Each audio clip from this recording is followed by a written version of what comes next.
Who doesn't love Kickstarter? I know I do. Just over the last year to year and a half, there have been so many success stories, I can't even count them all. Let's see, what do we have? We have the Ouya, of course, the leader in the home gaming console market. It surpassed all of its competition, the PS3 and the PS4, the 360 and the Xbox One, the Wii and the Wii U. It blew them out of the water with its high-end hardware and its vast selection of games that are available right now for purchase. I know when I saw Skyrim running at 1080p and 60 frames per second, my jaw dropped. Look at those graphics. I don't even think a high-end PC could handle them. There's magic in that little box, I tell you. And in 5 years, if we're lucky, fingers crossed, we'll all be waiting for that midnight launch of the Ouya Tuya. And let's not forget about Anita. Why, I have my box set collection of her DVDs sitting right next to me. It's a place of honor. I want it within reach so I can watch it at any time. All 18 episodes, 9 hours of content, and it was delivered so punctually. 3 months after she got that money, she had all that done. That is such determination and hard work. That was $160,000 well spent. So I'm sure you could imagine the excitement people felt when a certain spiritual successor to a franchise that's been beloved for many years was announced on Kickstarter. I mean, just look at this pitch. 稲船刑事です。23年間カプコンにいて、鬼武者、デッドライジング、そしてロックマンなど数多くのゲームを手掛けてきました。新しいコンセプトのプロジェクトを考えています。皆さんの力が必要です。ぜひ一緒に作りましょう。Well, holy fucking shit. It's Kenji Inafune in the flesh. And he's offering the fans a direct opportunity to do something they've always wanted, something they've been clamoring for years. No longer will they have to suffer the abuses of Capcom, who mocks them and derides them and treats them terribly. After the debacle that was Mega Man Legends 3 being cancelled, after all those titles they had been looking forward to in this universe had been essentially put on indefinite hiatus, and especially after that abysmal iPad game that was basically a slap in the face to every Mega Man lover that ever existed. And now here's your opportunity. Here's your chance to redeem yourself, to financially help him, to create something that's new but yet honors what Mega Man is, to create a successor that adheres to the things that you loved in those games from your childhood. I mean, who wouldn't jump at this opportunity? Well, that's exactly what the fans did. If we take a look at the Kickstarter page here, you'll see that the initial asking price was $900,000. That's what Inafune was asking for to create this new IP, Mighty Number 9. Well, they blew it out of the water. They surpassed that number as far as you could and got to $3.8 million. And that $3.8 million is going to be stretched. In fact, if you look at the goals that are listed, you've got extra stages, you've got versions for Macs and Linux, you've got PS3 and 360 and the Wii U, the PS4 and the Xbox One. They're going to add intro stages and bosses, they're going to add extra characters and challenge modes, beck and call online co-op mode. This almost sounds too good to be true. I mean, what could possibly go wrong? Oh, well, yeah, I suppose that might possibly go wrong. But this happens to be a particular post from people in the backer section. When you give money to a Kickstarter, you're allowed to comment about it. And there was conversations going on, different input from different backers, and this happens to be from somebody named Dina, who had to say this. I have to join my voice with Alani's. As someone who cares about gender representation in games, please make Call a playable character, or even better, make Beck a female bot altogether. It shouldn't and won't affect gameplay. I started on Mighty Number 9 fan art myself as a way to promote this Kickstarter and express my wish. We'll post the final soon. And of course on the right you have the picture she drew from her Twitter right there. That's the URL, the Petite Mistress one. This is her artwork, her take on the character as a female bot. And this is pretty much where things started to go to shit. Now, of course, people giving different input doesn't really affect development. It doesn't really affect the company. I mean, after all, these are just people donating money. It's not like she has a job with them or, oh, fuck. Well, you know what? Maybe it's not that bad. Community manager, right? Artist is, it's kind of vague. It's not like she's designing the robot. Damn it! She's designing the robots. Why not? Of course. Of course. And this is where the story gets fun. Now there's been a shitstorm that's developed over the last 24 hours or so around this particular person and their input into the game design and their interaction with the community and the company. Now, Dina did get the job. She was hired to work at Concept. She's a community manager. She actually lives in Japan. She's bilingual. You'd say, oh, well, she's qualified. What is the problem with that? Well, it has to do with who Dina is and the potential agenda that she might be pushing. Well, of course, this started to make people a little bit worried. They were a bit skeptical if that money was going to be used for what they thought it was going to be used for. This seems like an awkward decision.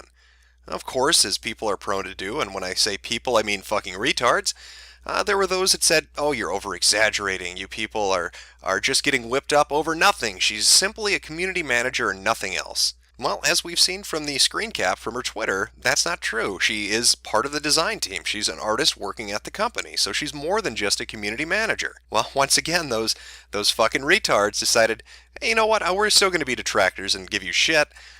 Just because she's an artist at the company, just because she's a community manager, that doesn't mean anything. It's not like she's got some crazy feminist social justice agenda. You're just over-exaggerating.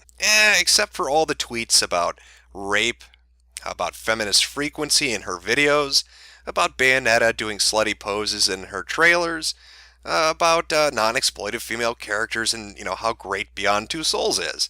And yet still, this wasn't enough. White knights are compelled to continue being retarded. And so they fell back even more, but they still wouldn't completely budge.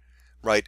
Okay, so maybe she's a feminist, but she's not one of those crazy feminists. It's not like she's talking about preferred pronoun. Oh, wait, yes she is. People began digging through her Twitter, and what do you know? Preferred pronouns. And of course it's from Sweden. Why wouldn't it be? Anytime the shit pops up, Sweden is somehow related.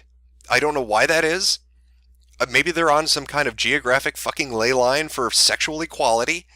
Maybe John Money, his birth was heralded in by a fucking constellation over Sweden, some kind of fucking prophetic sign. Yet still, this wasn't enough. No, they backed from the position a little bit, but they wouldn't budge very much. Sure, they'd been proven wrong that she was more than just a community manager. Sure, she appears to be a feminist. And sure, she appears to be a crazy fucking social justice warrior Tumblrette.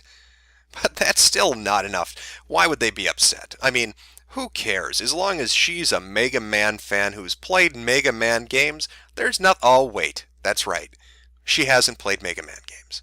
The person on the project about the spiritual successor to Mega Man, who's the community manager between the people who gave money to the project and the actual developers, a person who's working as an artist at this company, doesn't really play Mega Man all that much.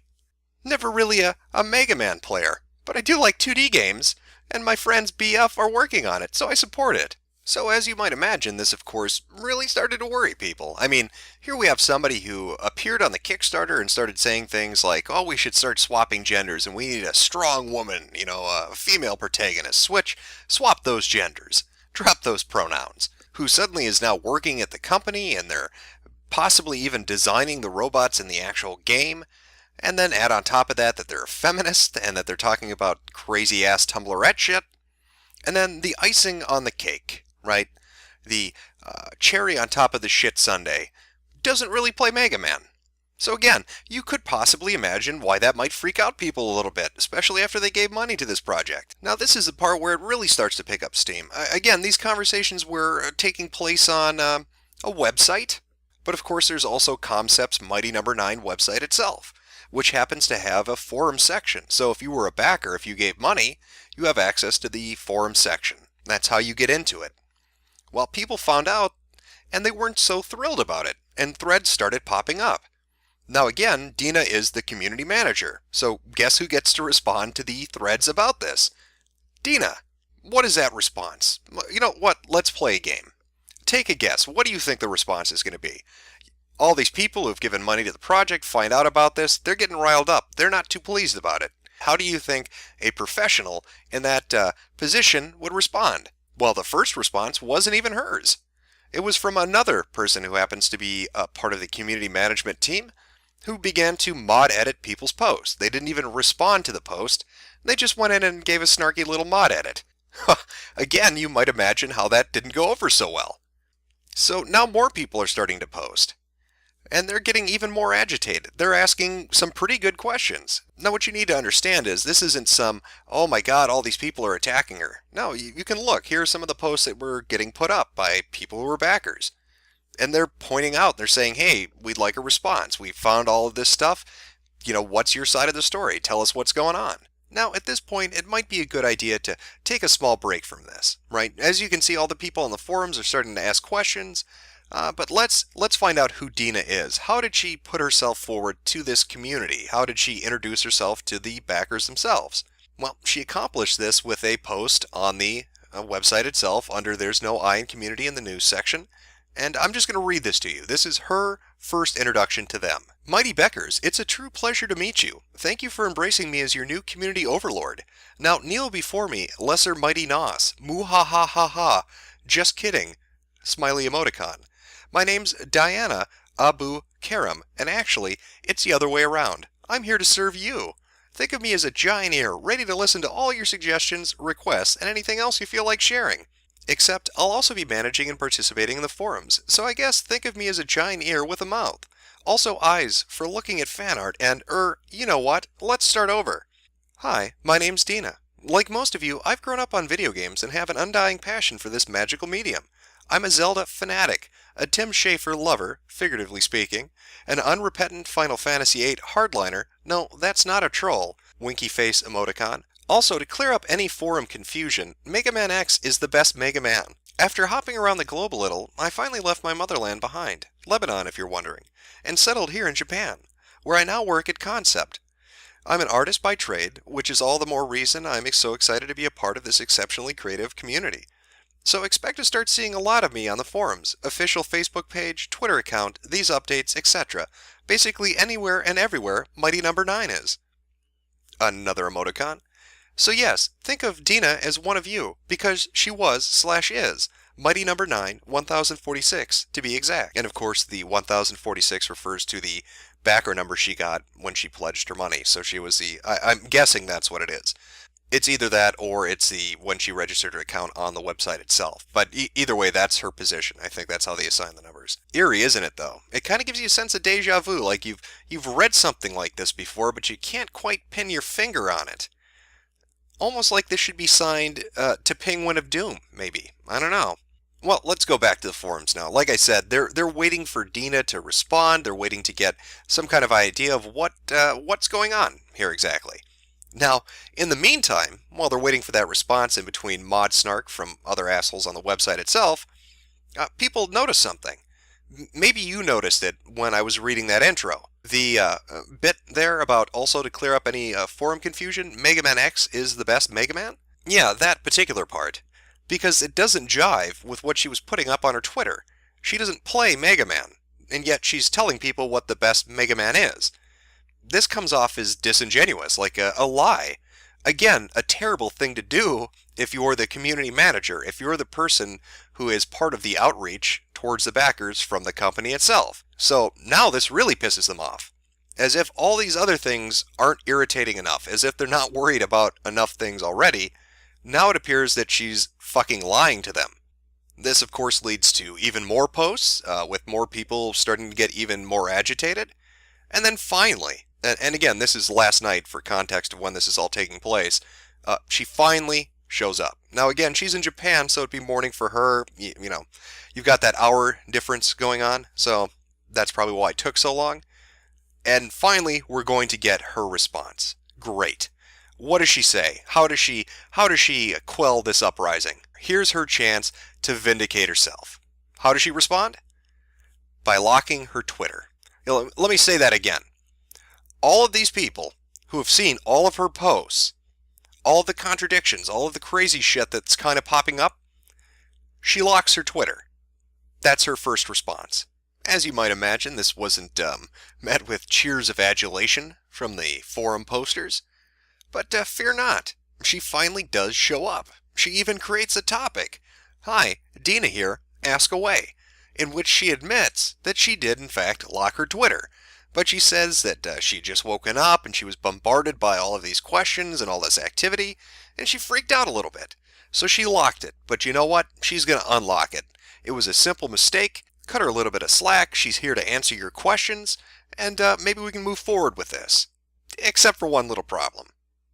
You see, in between the time that people started asking her questions and she started providing the answers, This is after her post about locking down her Twitter, and she's going to unlock it ASAP. It took her about, I'd say, a half an hour to an hour to unlock the Twitter. And when she finally did unlock it, lo and behold, what happens?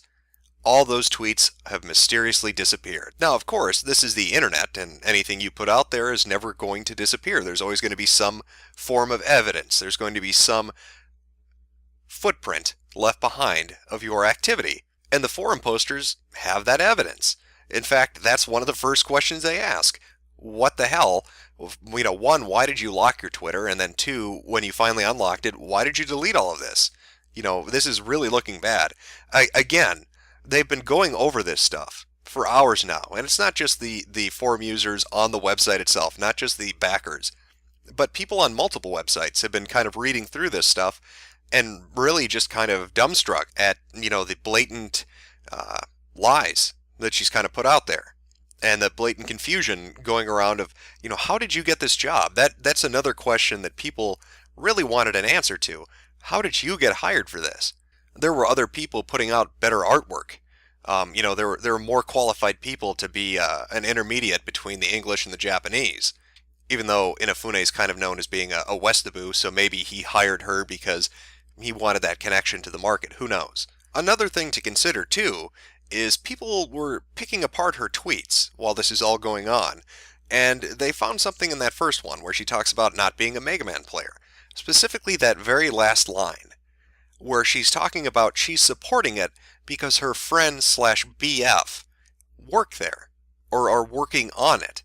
Well, now, on top of everything else, on top of the feminism and the social justice, on top of wanting to switch genders, on top of locking and then deleting tweets and refusing to answer questions and then finally showing up, all of this stuff, on top of all of that, now it looks like nepotism's at play.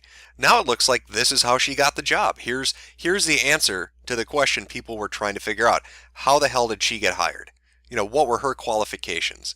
Well, apparently her qualifications were either knowing and or dating somebody at the company itself. So finally, after waiting so long, after all these people had asked all these questions, after they'd kept posting and digging through all this information, she responds.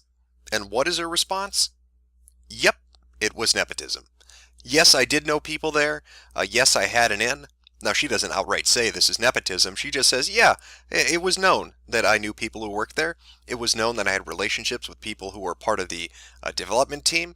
And that got my foot in the door. And it's not a big deal. We all joke about it. Yuck, yuck. It's fucking funny. And there's also one other post where she details taking down the tweets because she wanted to, as she put it, create a division between her personal and professional life. And that was one of the steps involved in doing it. As you might imagine, the issue isn't really resolved. People are still left with kind of a bitter taste in their mouth because when you look at this situation, what do you have? There are a lot of weird things going on here. The very first introduction to this person, right, to Dina, was her post on the backer portion of the Kickstarter, where she said this is how she felt and they should really change it. Now ask yourself, why should you even put that up on the Kickstarter? I mean, why even go through those motions? She already knows people at the company. So why is she pretending like she doesn't have a direct input into the development team? She does. It's almost like she's trying to garner sympathy or garner attention from the public to try to build up some kind of persona that she can use later on. And here's a person who admits they don't play Mega Man, they weren't a Mega Man fan. Now they backpedal a little bit and say, oh, well, I didn't play the classic Mega Mans, I only played Mega Man X. So then when you said Mega Man X is the best game, what you really meant was it's the only one you've ever fucking played. This is a person who was first introduced to everybody as pushing forward this idea of we need to change the genders, we need to get a strong woman in there. But as we come to find out, she knows people on the development team that got her job there. She had tweets talking about social justice stuff, and now they're, conveniently gone. But that's because she wants to separate the personal and professional. Can you imagine how this must feel, having given money to this project? This is a person who stands as the gatekeeper between the community and the developer. And she's already been caught lying and fudging the truth and, refusing to answer things and deleting embarrassing things and just stalling for time and, trying to play it off like it's not a big deal and everything's okay and we're all relaxed and you guys, just need to calm it down. Just bring it down just a tad. So where this goes from now, I can't really say. This all just developed last night. Will it die down? Will it continue? Who knows? I have a feeling this is going to be a point of contention for quite some time to come. And on the one hand, I feel really bad for these people. They gave a lot of money, $3.8 million, and all they wanted, the only thing they asked for, was a successor to Mega Man. They just wanted a game to play. And now it seems like somebody with an agenda, somebody with an idea they want to push, is now in a position where they can get in between that dream, that desire of the community, and its realization in the hands of the actual developer of it. That's on the one hand. On the other hand, they should have listened. He tried to warn them. This is the future they chose. Deal with it. You want to know why?